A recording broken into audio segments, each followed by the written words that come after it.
tal? Buenas tardes, ¿cómo están todos? Entiendo que por ahí no van a tener muchos contactos con charlas de esta especialidad, así que voy a tratar de hacerles unos puntos que sean los más trascendentes e importantes que a ustedes les queden en su práctica. En lo particular considero que todos los clínicos deben tener una visión paliativa de sus pacientes para entender mejor cómo deben abordarlos fundamentalmente y cómo tratar también a su entorno, ¿no? Mi nombre es Jorge Duraume, soy el jefe del Servicio de Cuidados Paliativos del Sanatorio Güemes. Actualmente estoy en la jefatura de la residencia también y soy el director de la carrera de especialistas en la UBA, carrera que se inició hace muy poco y que en pocos días más va a tener sus 4 primeros especialistas. Antes de empezar, vamos a ver un video muy breve, 3 minutos y medio. Seguramente muchos de ustedes ya lo vieron, es un video que está regastado, no importa. Creo que es útil, creo que sensibiliza, creo que moviliza. Creo que a unos lo van a percibir mejor que otros. A otros les va a costar un poquito, porque entiendo que no todos podemos afrontar el dolor ajeno con cierta, mal decir, facilidad. Porque la palabra no es facilidad, sino creo que la palabra que tenemos que empezar a usar es más empatía, ¿no? Así que, bueno, le pedimos a Natalia que nos proyecte el video y arrancamos.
Gracias, Natalia. Si puedes poner la presentación del Power.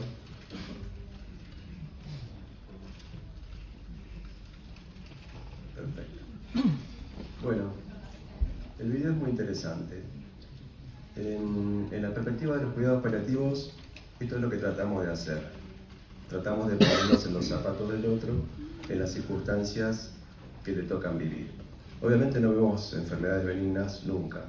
Todas son enfermedades con pronósticos malos a corto, mediano o largo plazo, y todos los pacientes padecen situaciones difíciles, sintomatológicas, sociales, económicas, de familia. La cuestión es que tratamos de ver al paciente y tratamos de atender a su entorno. Por eso los equipos de paliativos o no alcanzan con un especialista en paliativos. Hoy son equipos que trabajan de manera multidisciplinaria, con diferentes roles, diferentes especialistas, y todos hacemos un abordaje multidimensional, tanto del paciente como de su familia. De esa manera tratamos de ver cuáles son las expectativas de cada uno, tratar de ver en qué circunstancias, en qué etapa de los tratamientos todavía algunos pueden estar. Parece simple, no lo es, porque no todas las familias son iguales, mucho menos los pacientes, y lo que intentamos en cada uno es tratar de dejar de ver la enfermedad y empezar a ver la persona. Este es el desafío de los que atendemos pacientes crónicamente enfermos. Dejar de ver la enfermedad y empezar a ver la persona, cuáles son sus necesidades, qué contenidos espirituales han logrado a lo largo de su vida y tratar de abordarlos. En definitiva, tratar de brindar calidad de vida. Vamos a hacer esto un poquito más dinámico porque si no se pone muy embarrado y el día está lluvioso. Así que bueno, le voy a preguntar a uno de ustedes, a cualquiera que levante la mano, si más o menos tienen un concepto básico de cuál es la definición de cuidados paliativos. ¿Alguno la sabe? ¿Alguno la leyó? ¿Alguno la escuchó por el pasillo de algún hospital? ¿Qué es lo que hacemos, saben? ¿Hay alguno que trabaje con un especialista en paliativos? ¿No? Bueno. El tema es así. Los cuidados paliativos nacen hace más o menos unos 60 años, al mismo tiempo que nace la terapia intensiva. Nacen al mismo tiempo. La terapia intensiva se súper desarrolló, hay camas por todos lados, hay pacientes en terapia por todos lados, en unidades de cuidados intensivos, y los cuidados paliativos vienen remando despacito, pero cada vez con más solidez. ¿Qué es lo que buscamos? Los que hacemos cuidados paliativos buscamos darle calidad de vida a nuestros pacientes.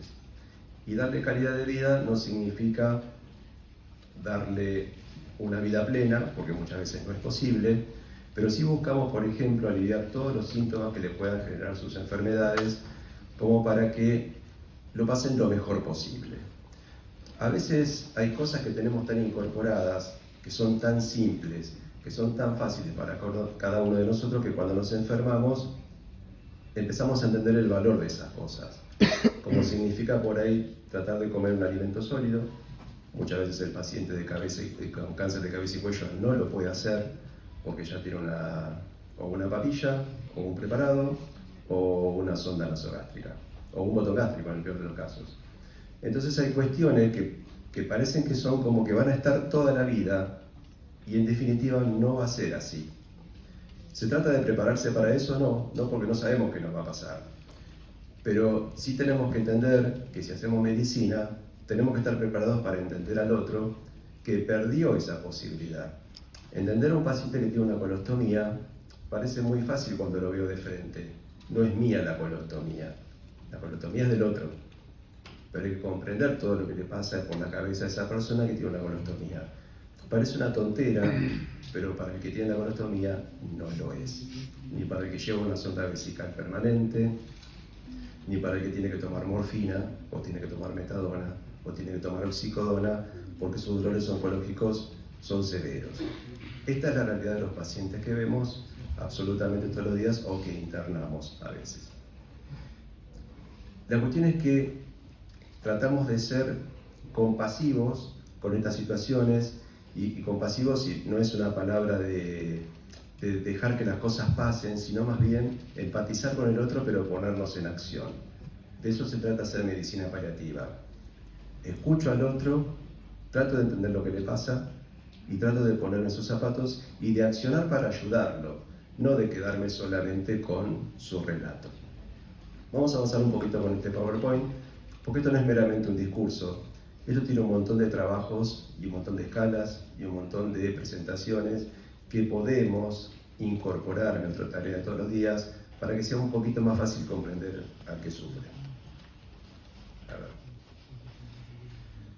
Bueno, esto quedó medio gracioso, ¿no? Porque por dónde empezamos, cómo seguimos, aparece la frase de un gobernador de la provincia de Buenos Aires que dice, ¿hacia dónde vamos? ¿Por qué vamos? ¿Para qué seguimos? ¿Y por qué seguimos? Y todos nos reímos de ese meme.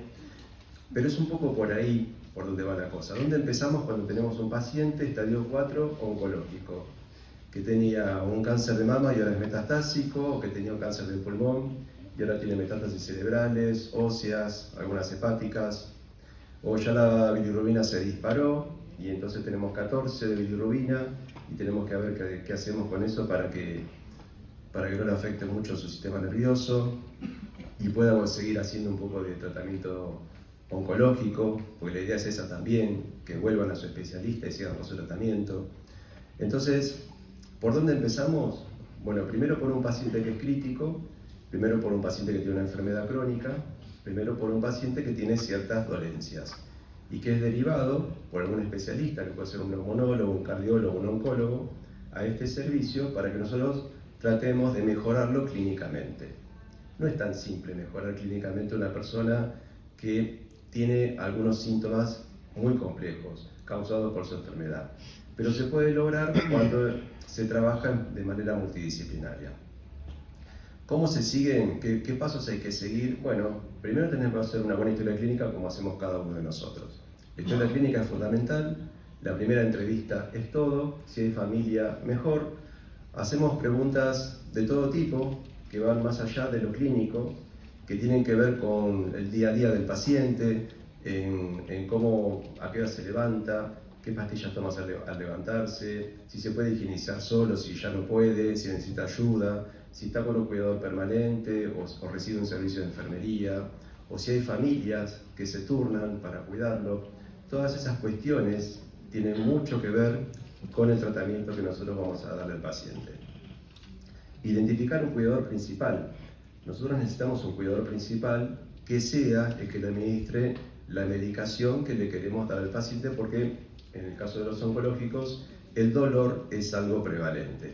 Y no siempre es un dolor liviano, generalmente es un dolor severo, que en la escala EVA es del 7 a 10 y que requiere de un opioide del tercer escalón de la escalera analgésica.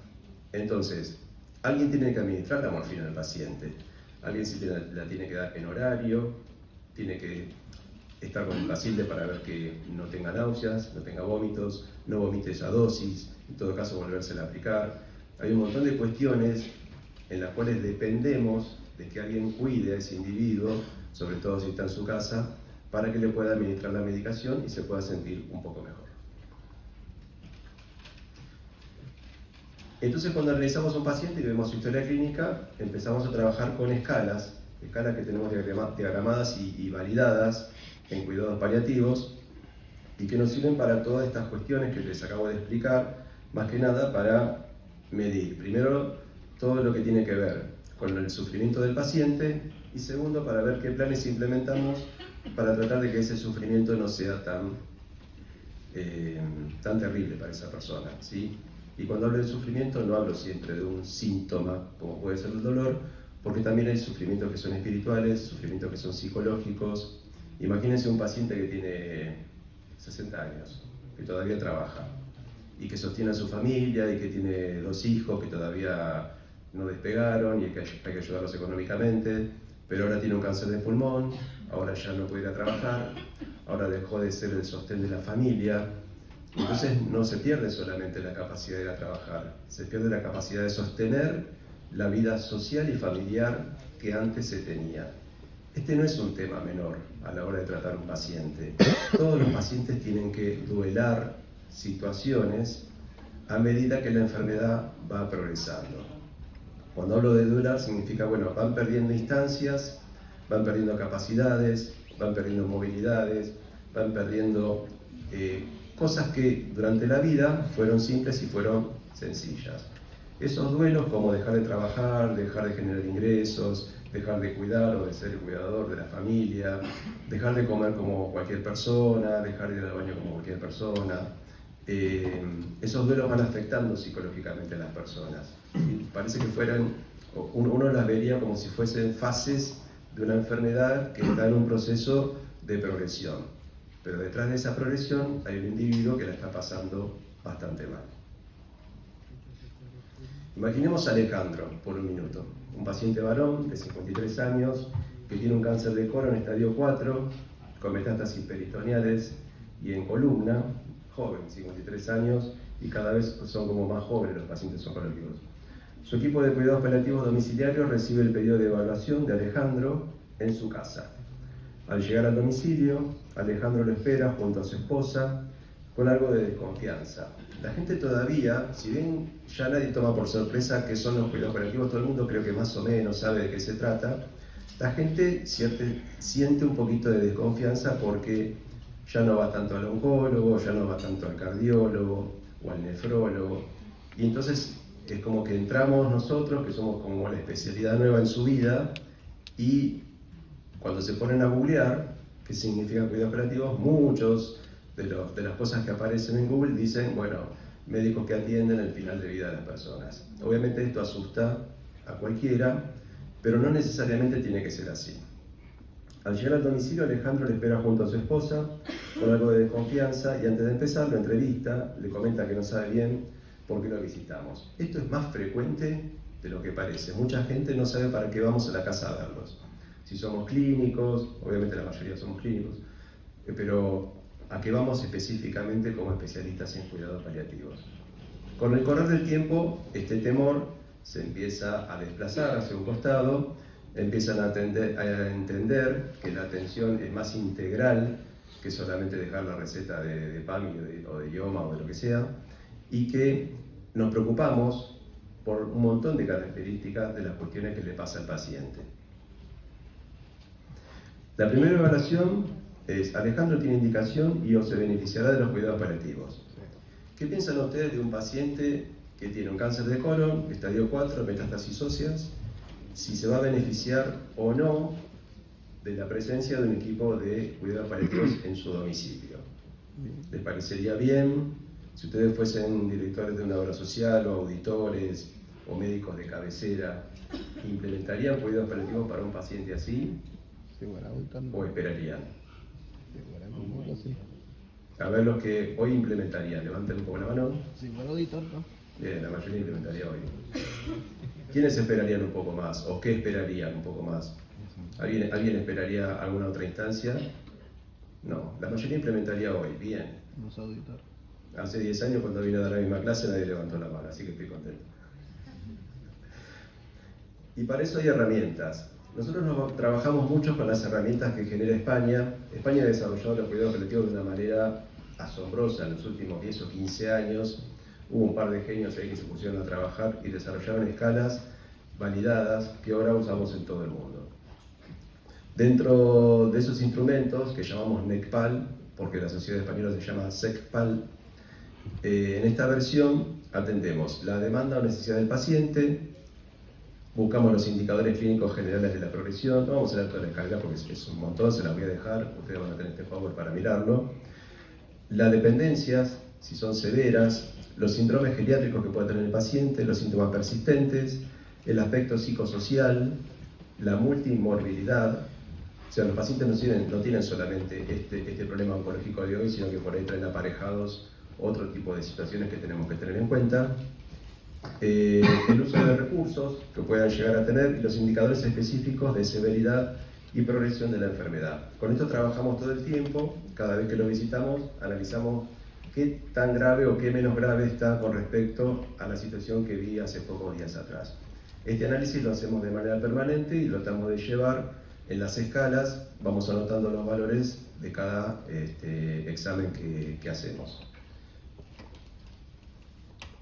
En el anexo 1 de esta misma escala NEPAL tenemos los criterios NEPAL de severidad, de progresión y de enfermedad avanzada. Acá tenemos, por ejemplo, enfermedad oncológica. En este caso tenemos cáncer metastásico, o puede ser locorregional avanzado, lo cual es igual de grave, o enfermedad de progresión, o síntomas persistentes. En la enfermedad pulmonar crónica buscamos los síntomas persistentes de los problemas que tiene, por ejemplo, un paciente con EPOC, como disnea, como oclusión severa, los criterios gasométricos, la insuficiencia cardíaca sintomática, y así lo hacemos en cada una de las patologías que cada vez se amplían un poco más, y si bien tratamos de que los especialistas en estas patologías se entrenen en cuidados paliativos, no es una tarea tan simple, prefieren abocarse a lo que es el tratamiento que puede dar resultados, y cuando a veces no lo logran, bueno, hacen una derivación a cuidados paliativos. Entienda que los cuidados paliativos empezaron con los pacientes oncológicos, y de hecho muchas organizaciones todavía solo derivan pacientes oncológicos, pero que hoy esto se ha ampliado. Por supuesto que a los que somos un poco más viejos nos cuesta atender a un paciente neurológico. Yo vengo de hacer oncología durante muchos años y es lo que mayoritariamente veo, pero nos resulta un poco más complejo, o los jóvenes se dedican más a pacientes que no son oncológicos, como los que tienen demencias avanzadas o enfermedades neurológicas como el ELA, de los cuales tenemos varios pacientes en control. El NEPAL 4.0 nos da una aproximación pronóstica del paciente que estamos tratando. No se ve bien la diapo, ¿no? Allá arriba tampoco. Lo que hacemos en este esquema es tener como estaciones de tratamiento y de seguimiento. Y en esas estaciones tratamos de ubicar al paciente para ver cuáles son sus necesidades y hacia dónde tenemos que avanzar. Veamos cuál es la evaluación de cuidados paliativos para Alejandro. ¿Alejandro tiene indicación y o se beneficiará de los cuidados paliativos? Sí, todos contestaron que sí. ¿Cómo iniciarían ustedes la entrevista con Alejandro? ¿Alguien se animaría a hacerle una primera pregunta a Alejandro, ahora que ya saben lo que tiene, la edad que tiene, que está en su casa con su esposa? Ustedes son el médico de paliativos, lo fueron a visitar y tiene que empezar la entrevista. Por algún lado tiene que entrarle a Alejandro. ¿Qué le preguntarían primero? ¿Qué se les ocurre que a Alejandro le caería bien que le pregunten? ¿Alguien se animaría a hacer esa primera pregunta? ¿Cómo lo saludarían? ¿Cómo se presentan ante esta persona que ustedes ya saben de antemano que está pasando por algún sufrimiento desde el diagnóstico? A ver, usted.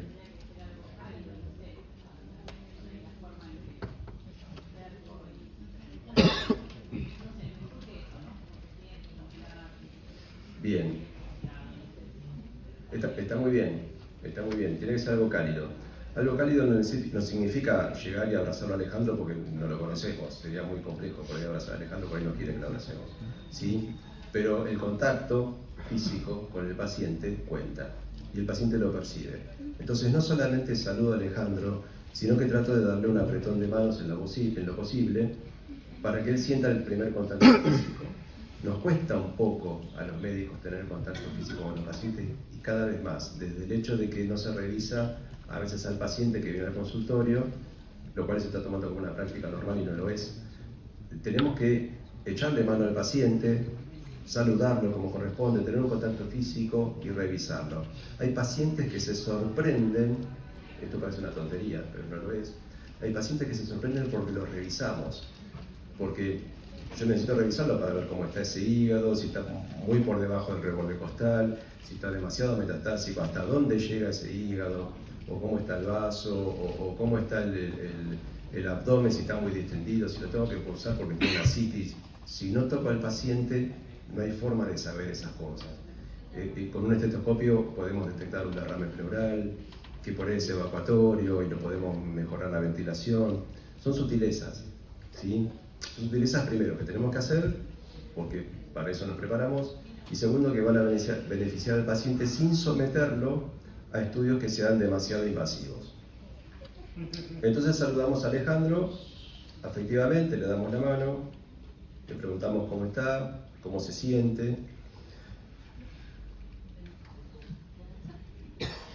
El cuidado holístico y activo de todas las personas de todas las edades con sufrimiento relacionado a la salud debido a enfermedades graves y especialmente los que se encuentran cercanos al final de vida. El objetivo, mejorar la calidad de vida de los pacientes, sus familias y sus cuidadores. Entonces, ¿cuáles son los principios de estos cuidados que le brindamos a nuestros pacientes? Afirmamos la vida y considerar el morir como un proceso natural, no intentar acelerar ni prolongar la muerte, proporcionar alivio del dolor y otros síntomas angustiantes, integrar los aspectos psicológicos y espirituales para una atención holística al paciente respetando sus creencias y su cultura. Imagino que les debe pasar a ustedes que reciben pacientes de cualquier parte del país y con eso van aprendiendo que las culturas son muy diferentes en este mismo territorio. Entonces podemos recibir un paciente del Chaco que en realidad él se encuentra acostumbrado a hacer su medicación con hierbas. Muchas veces los médicos desestiman ese tipo de prácticas, pero entiendan que los pacientes nacieron con esas prácticas, que es parte de la cultura. Entonces lo que tenemos que hacer es tratar de negociar con esas personas y primero no decirles que eso está mal, porque eso estaría mal. Segundo, tratar de que tomen lo que nosotros les vamos a brindar también, más allá de lo que ellos empiecen o estén acostumbrados a tomar. Ayudar al paciente a vivir lo más activamente posible hasta su muerte, apoyar a la familia para sobrellevar la enfermedad del paciente y su propio duelo, mejorar la calidad de vida durante el transcurso de la enfermedad. Este es el punto más importante. Tenemos que tratar de mejorar la vida, la calidad de vida del paciente durante su enfermedad. No es nuestro trabajo prolongar la vida, no vamos a lograr prolongar la vida, pero sí tenemos que darle calidad a ese proceso, ¿sí? El paciente no pide que le demos más tiempo de vida, eso no ocurre nunca, pero mientras tanto que está enfermo, trata de pasarla lo mejor que pueda. Ese es un poco nuestro trabajo. Brindar cuidados especializados con un equipo multidisciplinario para la derivación de casos complejos. Y ofrecer tratamientos de terapias coadyuvantes e investigaciones para tratar los síntomas y evitar complicaciones angustiantes. Entonces, ya sabemos que Alejandro tiene indicación de cuidados paliativos. Sí, la tiene. Tiene una enfermedad crónica, avanzada, progresiva, que lo va a llevar indefectiblemente hacia su muerte. ¿Cómo iniciaría la entrevista? Ya lo sabemos, vamos a tratar de ser un poco afectivos con Alejandro, vamos a tener un contacto físico con él, lo vamos a mirar siempre a los ojos cada vez que hablamos. Y si llevamos una tablet o una compu porque tenemos que anotar las cosas, tratamos de anotarlas en tiempos breves y tratamos de darle o prestarle la mayor atención posible mirándolo a él y mirando a su familia. Entonces, ¿cómo haríamos la primera evaluación paliativa de Alejandro? Ya lo saludaron, ya están por ahí en la habitación de Alejandro, o por ahí estamos en la cocina con él, que se puede sentar todavía en la cocina. ¿Qué otra cosa se les ocurre preguntarle con respecto a las circunstancias que ustedes ya saben que a él le ocurren? ¿Qué sería de interés para él que le preguntemos? O para nosotros también, para ayudarlo. Bien, esa sería una buena pregunta. Preguntarle si tiene dolor. ¿Si tiene? Muy bien, si le falta el aire. Bien. Parece una tontería, pero los pacientes que están en su casa y están gravemente enfermos, estas preguntas hacen la valoración, ¿sí? Y entonces estamos casi obligados. ¿Cómo se siente de ánimo? ¿Cómo está de ánimo? Bien, ¿cómo se siente de ánimo? Es una gran pregunta esa. ¿Quién hizo esa pregunta? Bien, ya estás aprobado. Bien. ¿Qué más? Una pregunta más, así simple. Bien, si come. Muy buena pregunta. Si tiene catarsis presente. Bien. Por ahí está tomando un tramadol que le dio otro médico y por ahí hace 10 días que no va al baño. Esto ocurre. Es una buena pregunta también. Sobre todo si observamos que en la mesa están los medicamentos que él toma. Tratemos de analizar los efectos adversos de esos medicamentos. Muy bien.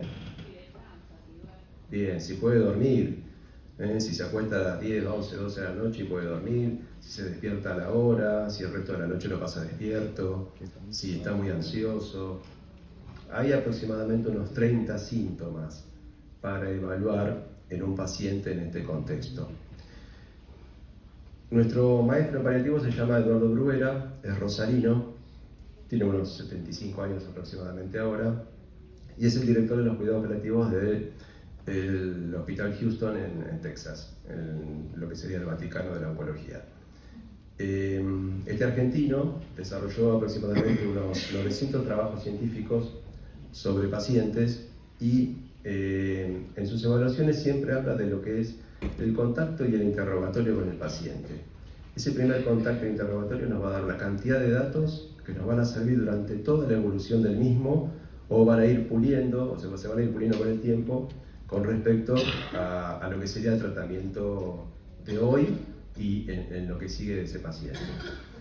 Él habla siempre, cuando habla de los pacientes, él habla de un supuesto paciente que para él se llama Doña Rosa. Entonces habla de Doña Rosa llega, Doña Rosa le duele esto, le duele aquello, le duele el otro, Doña Rosa le transmite con confianza, porque ese es un punto fundamental, tenemos que transmitirle confianza al paciente. Si la pifiamos en la primera indicación, va a ser difícil después mantener un vínculo interesante. Entonces, primero no tenemos que apresurarnos a medicar, eso no lo hacemos. Tratamos de, una vez que tenemos un plan estratégico de tratamiento, bueno, vamos manejando dosis, sin hacer grandes cambios tampoco. No sabemos cómo va a tolerar la medicación que le vamos a dar. Nunca es medicación sencilla. Lo que hacemos paliativo, manejamos opioides, por ejemplo, del tercer escalón todo el tiempo. Nos pasamos el día recetando morfina y metadona para nuestros pacientes que tienen dolor o que tienen disnea, como bien dijo el colega. Y tenemos que ir controlando esas drogas. Estamos indicando una medicación a un paciente que se va a su casa con eso. Tenemos que saber si con eso le va bien o no tanto. Entonces, primera evaluación, vamos con preguntas sencillas, vamos con preguntas que tienen que ver como cómo se siente, cómo duerme, cómo come, si va al baño, si toma líquido, ¿sí? Y cuestiones que tienen que ver con su estado físico. Hoy por hoy se empieza a trabajar, y en muchos sanatorios y hospitales se está empezando a trabajar lo que es la evaluación multimodal. ¿Qué significa esto de evaluación multimodal? Se trata de intentar ver al paciente en su todo, desde lo biológico, lo funcional, lo psiquiátrico, lo espiritual, psiquiátrico-psicológico, espiritual y lo familiar-social.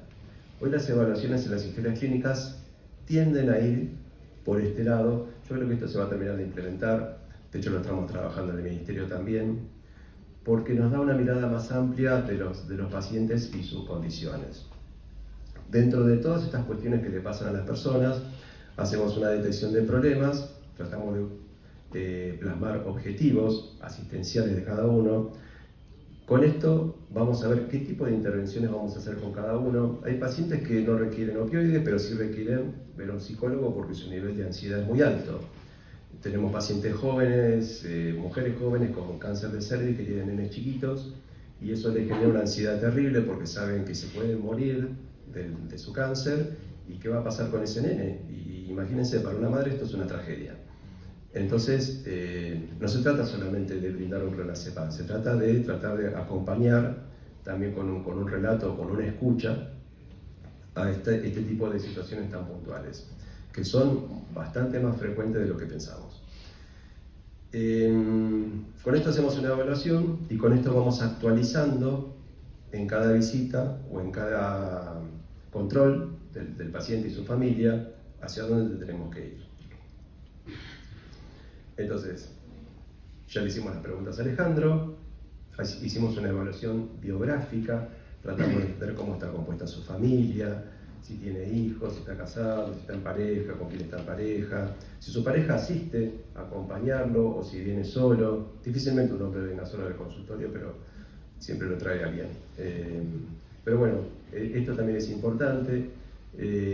A veces algunos pacientes medianamente jóvenes están más preocupados por sus padres que por sus hijos, porque no le quieren decir a los padres que están gravemente enfermos, porque si no el papá le va a dar una ACV, una hipertensión o cuestiones de ese tipo. Hay temor a comunicar las malas noticias de parte de ellos, como también hay temor a comunicar malas noticias de parte del equipo de salud. Entiendo que no es un tema fácil dar una mala noticia ni dar un diagnóstico de algo grave, ¿sí? No es grato para nadie, pero es una herramienta que tenemos que aprender a manejar y tenemos que aprender a sentarnos con el paciente y tenemos que aprender a decirles, usted tiene tal cosa, pero no solamente quedarnos con el diagnóstico. Cuando presentamos este tipo de información tan delicada, tenemos que tener un plan para presentarlo. No se trata de dar un diagnóstico de adenocarcinoma de pulmón y irme del consultorio.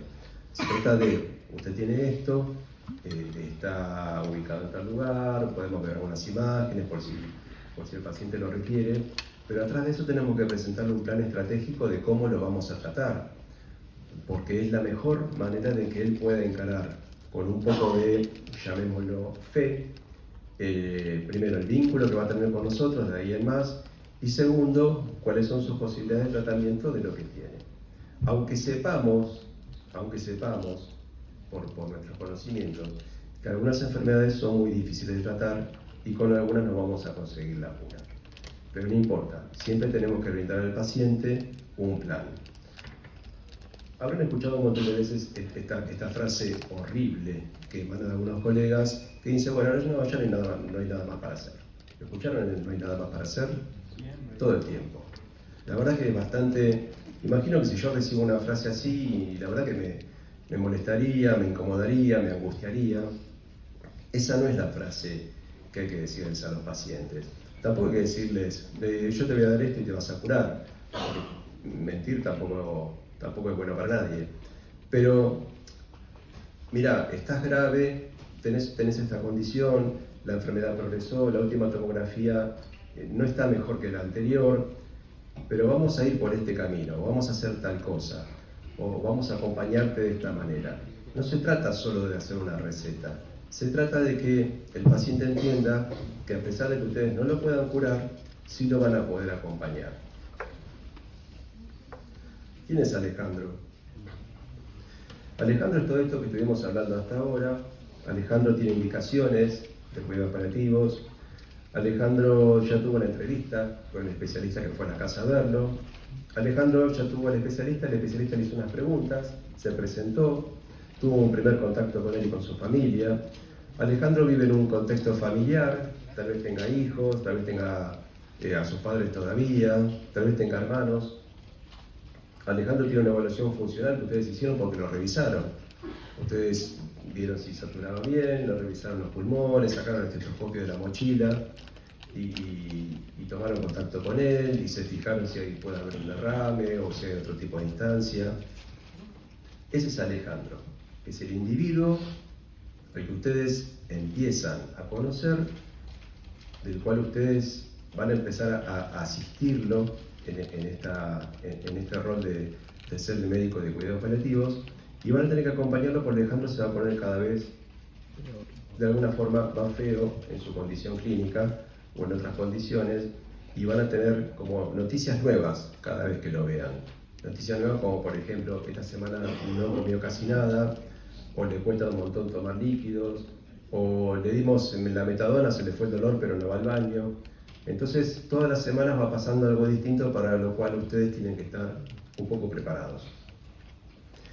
Hacemos valoraciones funcionales cada vez que vemos al paciente porque los pacientes son, la verdad, muy dinámicos. Un paciente oncológico que progresa es altamente dinámico y todos los días nos cambia un poco el panorama. Estas son un poco las escalas que usamos más frecuentemente, tratamos de ser prácticos con esto. A mí me gusta mucho usar ECOG, me parece re práctico, pero algunos se casaron más con Karnofsky y usan Karnofsky, o el índice de Bartel, o el de Katz. La verdad que son todas escalas que más o menos dicen lo mismo. Me dicen cómo está clínicamente el paciente, o yo digo cómo está clínicamente el paciente y lo ubico en un valor de la escala que voy a dejar registrado en la historia clínica, porque de eso se trata. Se trata de ver cómo progresa o cómo mejora o cómo queda estabilizado Alejandro con su evaluación.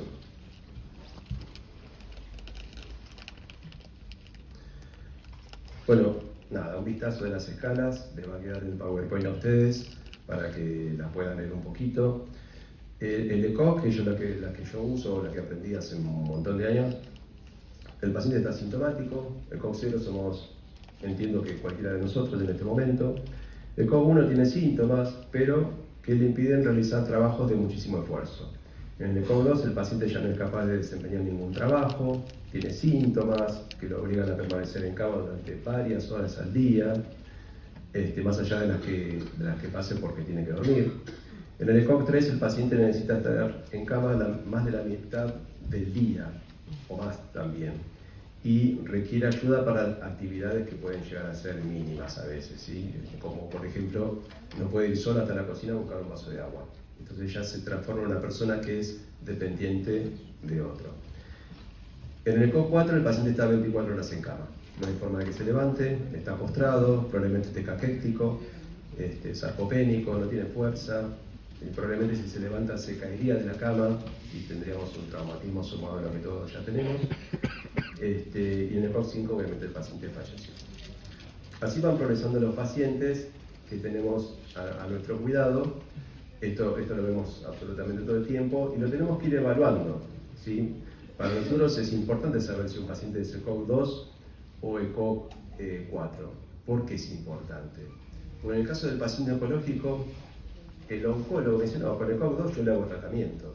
Entonces, para el paciente tener un ECOG 2 no es lo mismo que ECOG 4. Él tiene chance de todavía volver a su oncólogo y por ahí hay una propuesta nueva, por ahí un estudio de investigación de una molécula nueva, que es una posibilidad importante. Y en todo caso, si está en ECOG 3 y yo lo puedo llevar al ECOG 2, mejorándolo un poco, él va a sacar beneficio de esto. Entonces, tratemos de tener esta evaluación siempre con nosotros para entender que los pacientes todavía en ECOG 2 tienen chance de hacer algún tipo de tratamiento.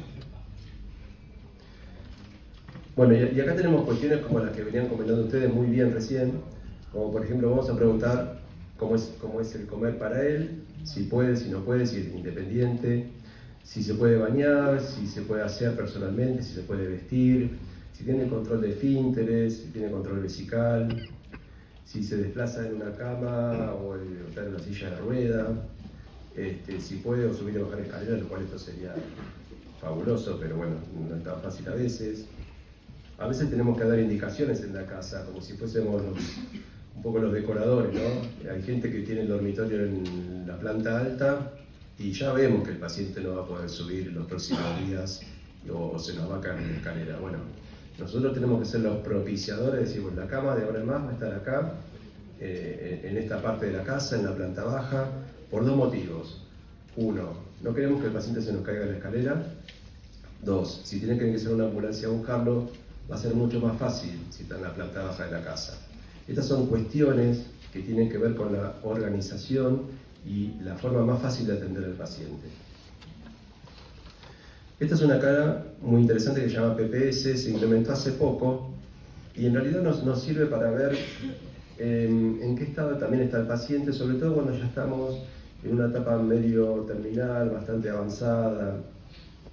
Entonces, lo que hacemos también es volver a ver al paciente. Nosotros hablamos de qué valor tiene de PPS el paciente. Hay un valor 0 y un valor 100.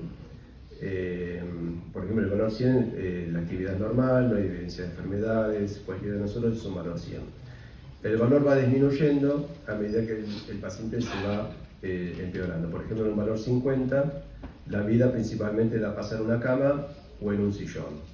Lo que sería más o menos un ECOG 3, un ECOG 2, prácticamente lo mismo. Está un poquito más detallado y está un poquito más desmenuzado también lo que tiene que ver con la sintomatología. Esto también se lo dejo. Este es el índice de pronóstico operativo, lo que llamamos PPI.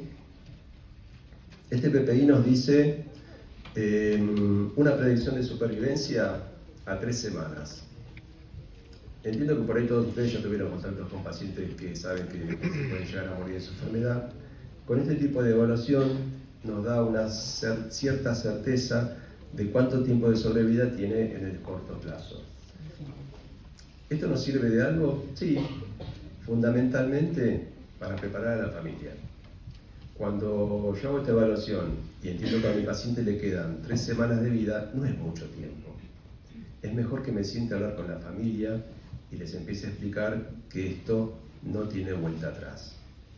Es un momento difícil, tanto para la familia como para mí también. No piensen que esto es un trabajo simple.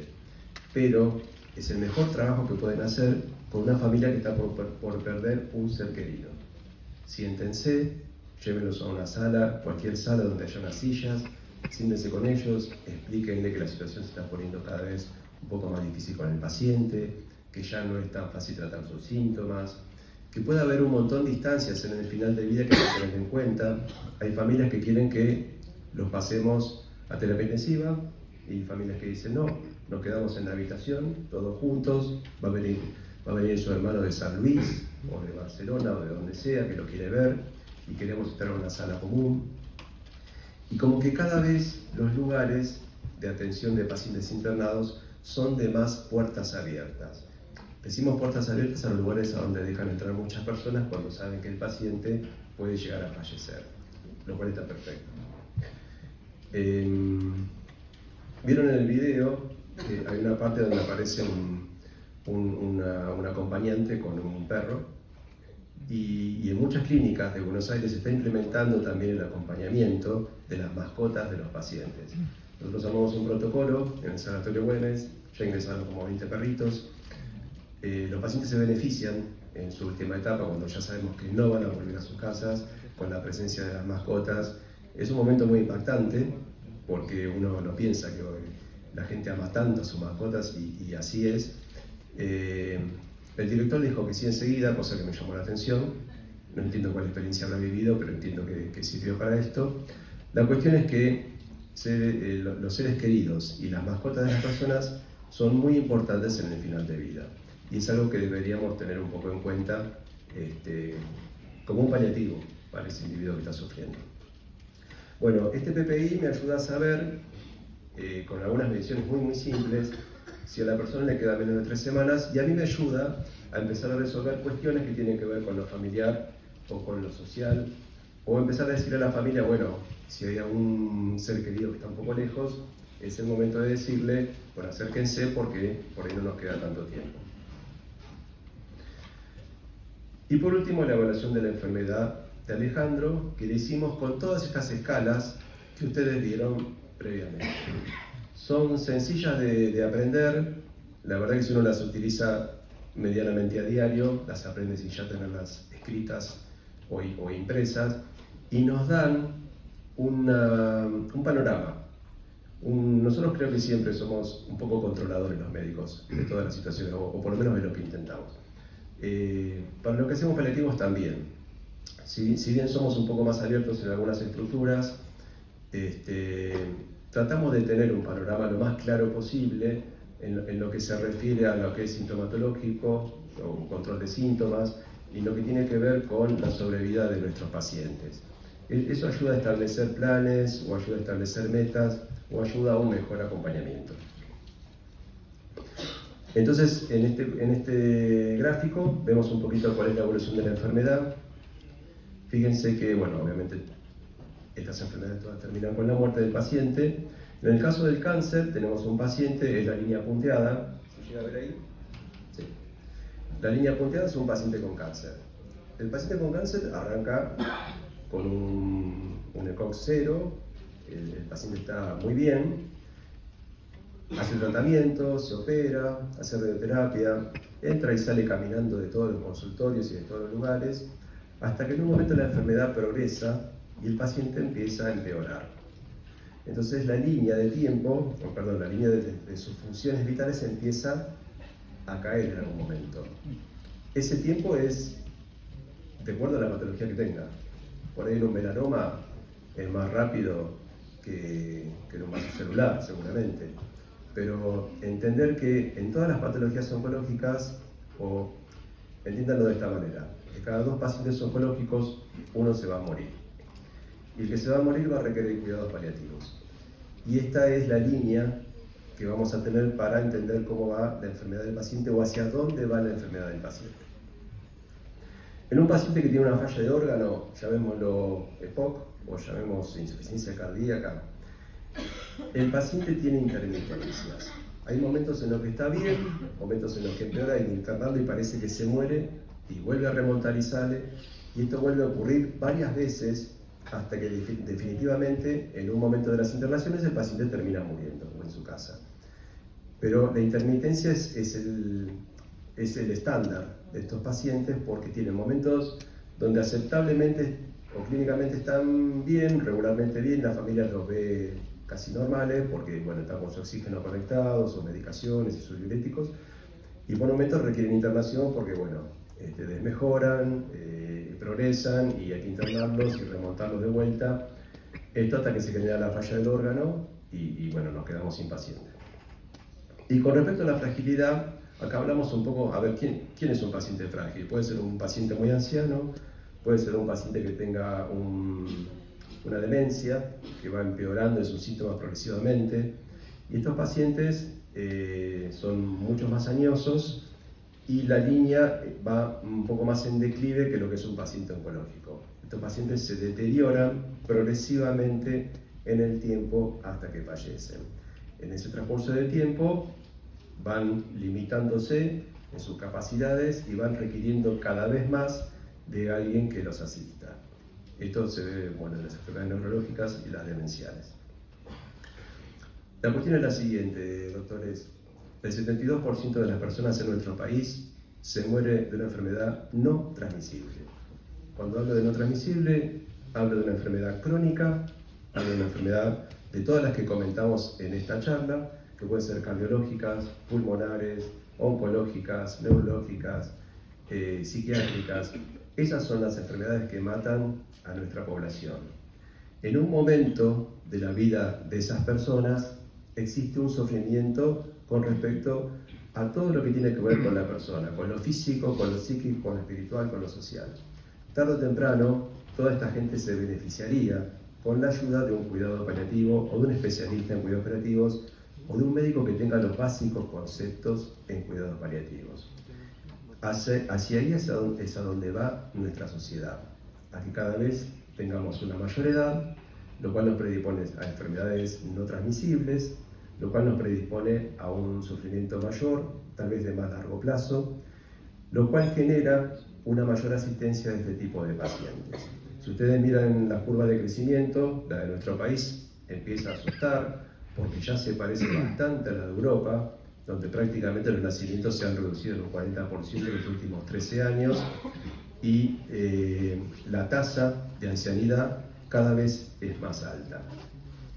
Por eso el PAMI tiene una cantidad de gente impresionante, más que cualquier país de la región, y el volumen de pacientes ancianos es muy alto, obviamente, y las enfermedades aparecen, las no transmisibles aparecen en ese tipo de pacientes. Los cuidados paliativos no son un capricho de algunos o de los que creemos en esto, sino que estamos viendo una necesidad que cada vez va a ser mayor en una sociedad que está envejeciendo muy rápidamente.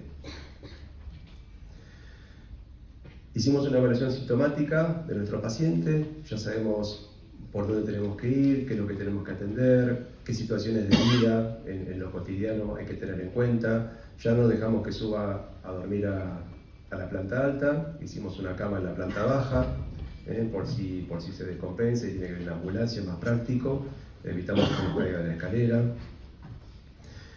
En la evaluación de síntomas, yo dije 30 síntomas hace un rato, di 32 síntomas físicos y psicológicos que tenemos que tener en cuenta cuando vemos un paciente. Obviamente no vamos con la lista de los síntomas, a ver, este tenés, este tacho, este no tacho, no hacemos eso, sino que lo vamos aprendiendo sobre la marcha y vamos haciendo una evaluación de lo más crítico posible. La escala del Memorial Symptom Assessment o EMSAS es una escala muy útil para evaluar estos 32 síntomas, lo mismo en la escala de Edmonton, en donde medimos dolor, actividad, náuseas, depresión, ansiedad, mareo, apetito, fatiga y bienestar.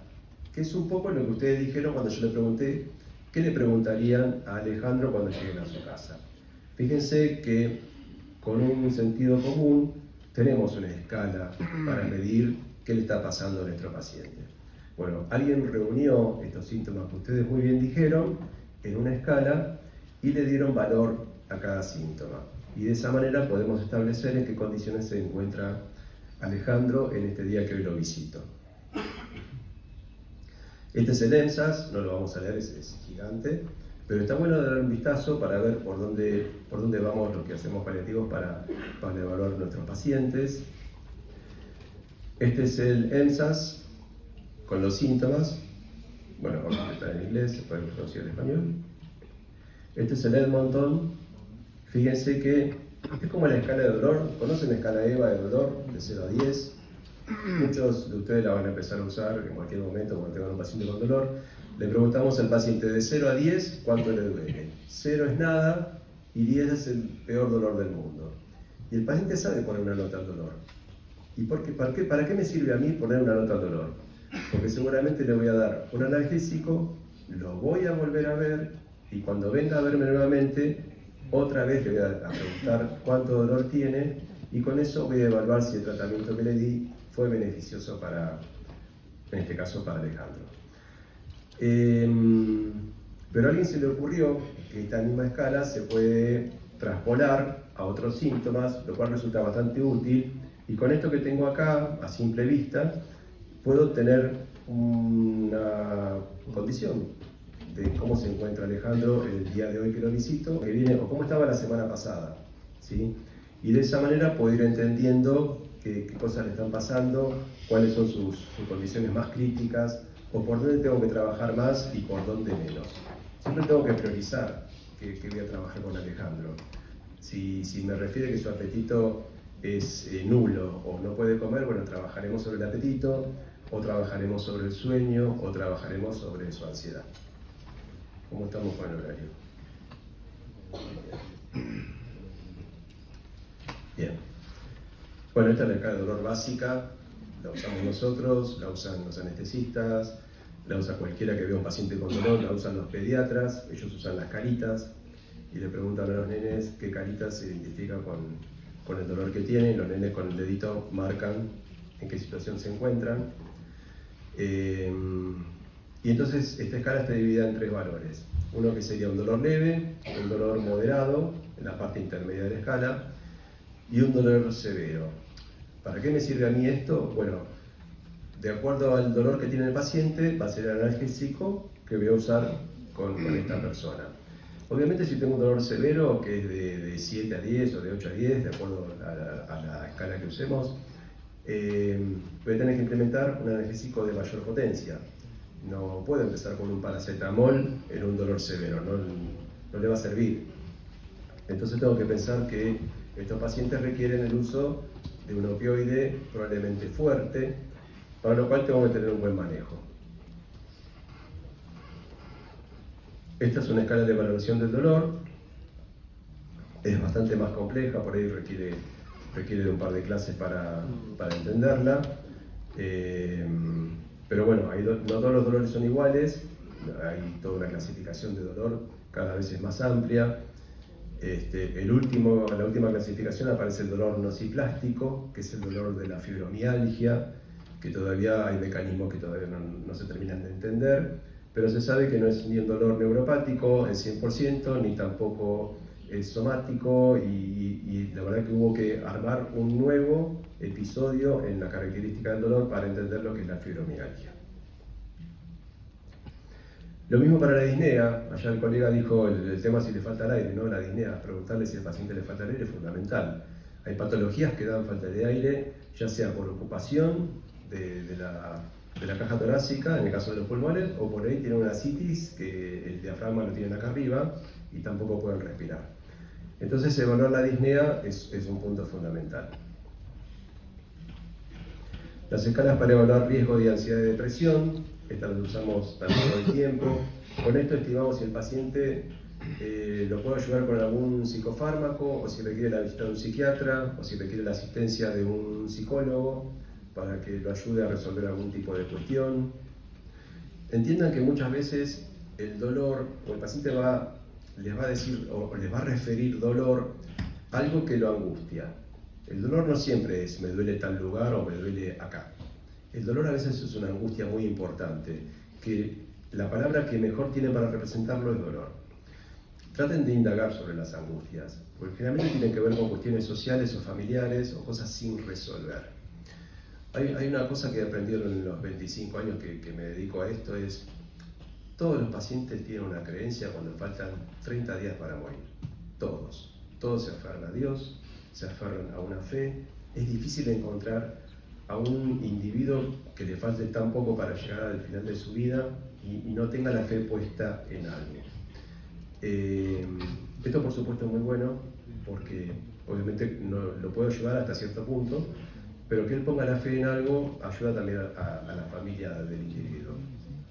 Y por otro lado hay que indagar cuestiones que tienen que ver con lo social.